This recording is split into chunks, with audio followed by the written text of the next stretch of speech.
The Houston Area Urban League and Urban League affiliates across the United States are saddened to think that the majority of our high schools, if not all of our schools, will not reopen in this 2019-2020 school year. And the reason that the urban leagues are saddened is because the National Urban League banner program for education and youth development is entitled Project Ready.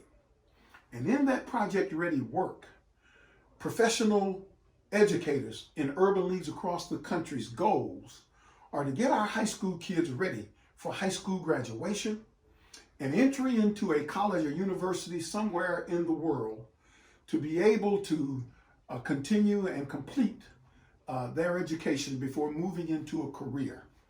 And so we're saddened today to know that many of our high schools, if not all of our high schools, may not open again. And the reason that we're saddened is because all of our kids, which are your kids and now our kids, all of our kids will not get to experience two of the highlights of a life that they live. And that is, many of them may not get to experience walking across the graduation stage, receiving their high school diploma. And then they may not get to experience participating in their high school prom, which are two of the highlight events in life that many of us get to remember, but the kids from this CV-19 period may not get to remember. And so I want to encourage parents and caregivers today to reach out to the Urban League affiliates in your community. Reach out to those educational specialists in those urban leagues and have them to share with you some of the virtual programming that they've put together, some of the digital tools that are at your disposal to use to help to continue to help your young people in your homes persevere through this time of CV-19. So we want to encourage you to reach out to the urban leagues in your community, those experts in those educational departments, and have them to share with you some of these virtual components that may help ease some of the pain of our schools possibly not opening again in 2019-2020. Having said that, today is the concluding session on our parent caregiver read alouds plus text talk. Now on today, we're going to do the high school read aloud plus text talk. We've done over the last 3 weeks, and this being our final week, read aloud sessions for parent and caregivers to understand how to facilitate a successful read aloud plus text talk in your home. And before we move to the high school session, I want to announce the winner of our middle school read aloud plus text talk essential question response. The winner is a young lady from San Diego, California by the name of Kaya Sims. She is an 8th grader who attends Oak Valley Middle School in San Diego, California. And we want to announce to all of you that we'll be mailing to Kaya Sims a $100 gift card from Walmart. Now, let me begin to talk about the 9th through 12th grade read aloud. First of all, parents and caregivers, let me suggest to you that a read aloud is the foundation of literacy development.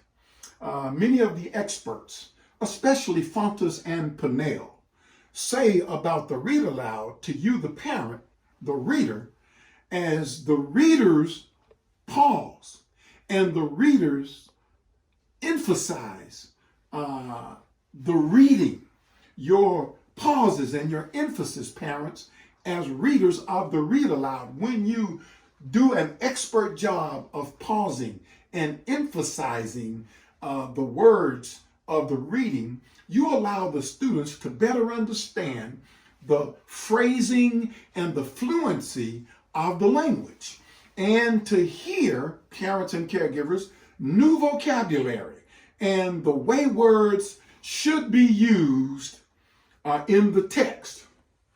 The experts, Fontes and Pinnell, also say that students can listen on a higher language level than they can read. And we know that to be a true fact, that many kids can hear on a much higher level of language than they can read. And so the read aloud makes complex ideas accessible to students and exposes them to vocabulary language patterns that are not in their everyday speech. And so parents, caregivers, your ability to read aloud a text is the difference in high school students being able to perform these particular concepts. Then, in turn, the experts say when you read aloud with expertise, it helps the students to understand the structures of the books that they are reading and that they can read more independently than they would be able to normally. So then, parents and caregivers, I want to suggest to you that the objective of the read aloud for you as a parent is for your high school student to be motivated by you reading to them and enticing them with good storytelling and providing for them a model of excellent reading, phrasing the words as you read, expressing the words and putting emphasis on places where it needs to be, and your excellent pronunciation. When you do all of that, our kids are motivated to read themselves. Now, on today, we're going to do a read aloud again from Tupac Shakur's book called The Rose That Grew from Concrete. I want to suggest to those of you who are listening that we're going to give away another $100 gift card to the high school students who will respond to the essential question that will follow the read aloud. But I want to share with you two words that I want to place emphasis on today for those high school students who will be viewing this read aloud today plus text talk. Parents and caregivers, I want to suggest to you two words today that I think are very adequate for this time period of CV19, and that is unprecedented, and perseverance. I want you to emphasize these two words to your high school students when you share this read aloud plus text talk with them today. Unprecedented and perseverance. So as we get to the read aloud today, let me just share with you that Tupac Shakur's book, The Rose That Grew from Concrete, is a collection of poems that this 19-year-old who was born in East Harlem, New York, began to write a collection of poems at the age of 19. And he shares with us the thoughts and struggles and the contradictions that he feels he's facing and the inequalities that he's facing in a world that just seems confused to him. And on today, I want to share a poem that Tupac wrote, and it's entitled, Sometimes I Cry. Sometimes I cry.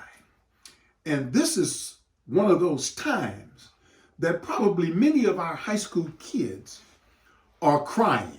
Now, as I said last week, in this book that Scholastic has put together, on the right-hand side, which is your left-hand side, the book shows Tupac's actual journalings.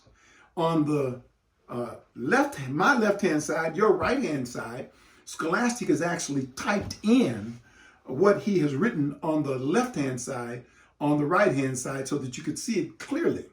But I want to read this poem to you, then offer to you some comments, and then give you an essential question that we're asking high school students across Urban League affiliates and across this United States to respond to, and I'll give you the email address that we're asking them to send their response to. Let's listen to this poem, Sometimes I Cry. Parents, caregivers, listen to the pronunciation of the words as I give them. Listen to the language, the pauses and the fluency and all of the pieces here that as you read, you clarify for your young people the thought that's coming out of the reading. Sometimes I Cry by Tupac Shakur. It says, sometimes when I'm alone, I cry because I'm on my own. The tears I cry are bitter and warm. They flow with life, but take no form. I cry because my heart is torn, and I find it difficult to carry on. If I had an ear to confide in, I would cry among my treasured friends. But who do you know that stops that long to help another carry on? The world moves fast, and it would rather pass you by than to stop and see what makes you cry. It's painful and sad, and sometimes I cry, and no one cares about why.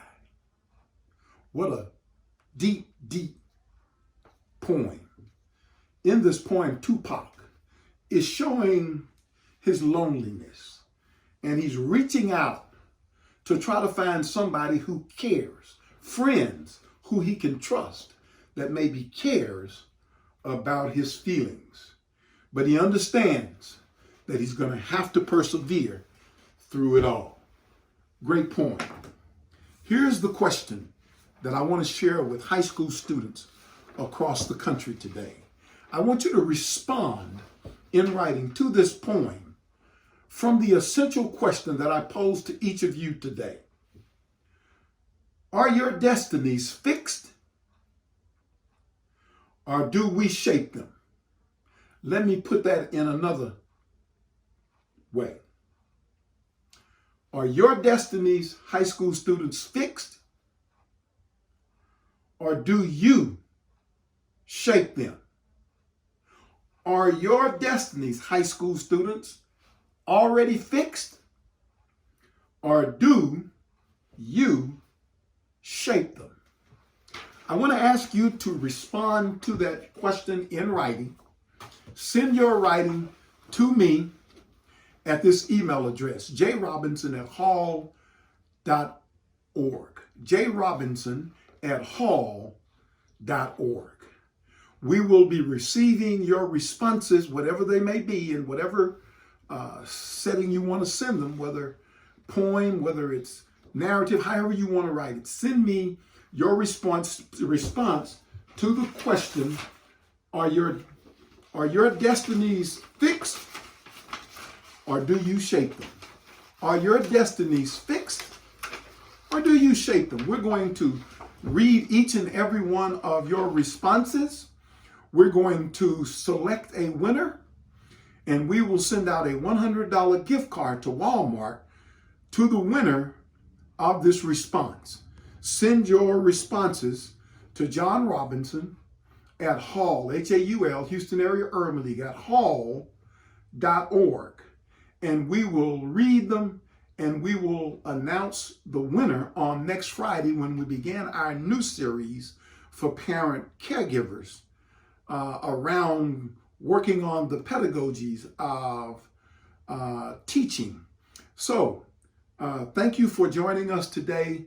We look forward to your responses. The deadline for responses, again, will be Wednesday at 1 o'clock. And the response that we're looking from you to send to us is your response to the fact of whether or not your destinies are fixed, or do you shape your own destiny? Thank you and good evening.